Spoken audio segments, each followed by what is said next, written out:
সাবেক প্রধানমন্ত্রী ও বাংলাদেশ আওয়ামী লীগের সভাপতি শেখ হাসিনাকে বাংলাদেশের মাটিতে ফিরিয়ে আনতে শপথ নিয়েছে গোপালগঞ্জ জেলা আওয়ামী লীগ ও সহযোগী সংগঠনের নেতৃবৃন্দ।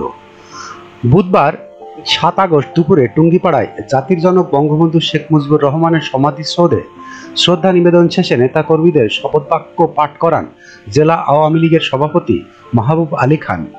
শপথ পাঠে তারা বলেন, আমরা শপথ করছি যে যতদিন পর্যন্ত বঙ্গবন্ধু কন্যা শেখ হাসিনাকে বাংলাদেশের মাটিতে ফিরিয়ে না আনতে পারবো ততদিন পর্যন্ত আমরা ঘরে ফিরে যাব না।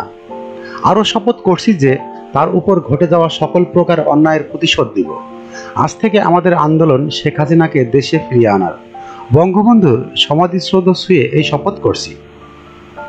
এর আগে জেলা আওয়ামী লীগ ও সহযোগী সংগঠনের নেতাকর্মীরা গোপালগঞ্জ থেকে মিছিল সহকারে টুঙ্গিপাড়ায় পৌঁছান। পরে টুঙ্গিপাড়া উপজেলা আওয়ামী লীগ ও সহযোগী সংগঠনের নেতাকর্মীদের সাথে নিয়ে জাতির পিতা বঙ্গবন্ধু শেখ মুজিবুর রহমানের স্মৃতিসৌধের বেদিতে ফুল দিয়ে শ্রদ্ধা জানান। পরে বঙ্গবন্ধু ও তার পরিবারের শহীদ সদস্যদের রুহের মাগফিরাত কামনা শেষে সূরা ফাতিহা পাঠ ও বিশেষ মোনাজাতে অংশ নেন। উল্লেখ্য, বৈষম্য বিরোধী আন্দোলনে দেশের উদ্ভূত পরিস্থিতিতে গত সোমবার ৫ আগস্ট পদত্যাগ করে দেশ ছাড়েন শেখ হাসিনা। বর্তমানে তিনি ভারতের নয়াদিল্লিতে অবস্থান করছেন।